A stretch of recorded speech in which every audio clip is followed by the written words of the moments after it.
distinguished guests, ladies and gentlemen. Om Namah Shivaya. Om Namah Shivaya. Om Namah Shivaya.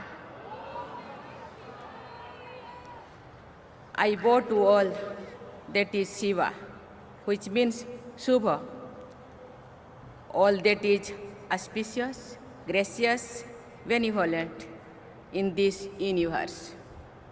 I feel especially blessed today. Earlier in the day, I had the good fortune of having darshan of Meenakshi Amma. I prayed before the Mother Goddess for the well-being of all. I feel blessed to be here on the holy occasion of Maha ShivRatri in the presence of Adi Yogi. I am sure you too, like me, are feeling the special vibrations of this ambience. We are sensing a form of energy flowing through us that makes the whole cosmos alive. I was only last week, that was I in Varanasi, the first of all, the abodes of Shiva. And I had a darshan of various manifestations of the God. In the Kashi Vishwanath temple and in the Kalbhairavi temple, in the end of December, I had the good fortune of praying before Mallikarjun Swami at Sri Sailam. And now I am here in the foothills of Veliangiri Hills, which is the Dakhin Kailas, another abode of Swayambhu Lord Shiva. We refer to Lord Shiva as Father, as Shiv Baba, yet he also appears in the form of Adi Narishwar, half male and half female. It points to the masculine and feminine sides of every human being and is an expression of the ideal of balancing the two, what we call gender balance today, comes alive so beautifully in that image. Sometimes I wonder if Shiva is the sum total of all our religion, feelings, and spiritual thinking. Consider the various paths to the ultimate realization and liberation, which can also be called mukti, moksha, or nirvana.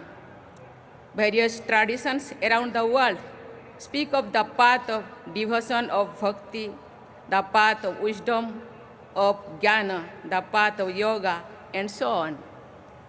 And Lord Shiva is the only one who is perceived to be the guiding light on any of these paths. Whether a seeker is a devotee of a person God or a jnani seeking the absolute or a yogi striving for the spiritual union, taking refuge in Lord Shiva is sure to lead to the objective. In the same way, Lord Shiva is a deity for all, as he appears in his various manifestations matching each of us. He is a householder, a family man like most of us, but he is also a sannyasi who has renounced everything and dwells in cremation grounds of 8 of mountains. He is the first yogi, the Adi Yogi, and he is also the first jnani, who, for example, is said to have inspiration Panini's grammar system, one of the tallest intellectual achievements of humankind. Lord Shiva, as the name implies, is a benevolent deity, and yet in countless myths, he is also depicted the ultimate fearsome deity, as revealed in another name for him, Rudra. This might be why both Lord Rama and Ravana worshipped him. This why he is the symbol of both kinds of energies, creative and destructive. He indeed transcends such pairs of opposites because his destructive drives is also creative,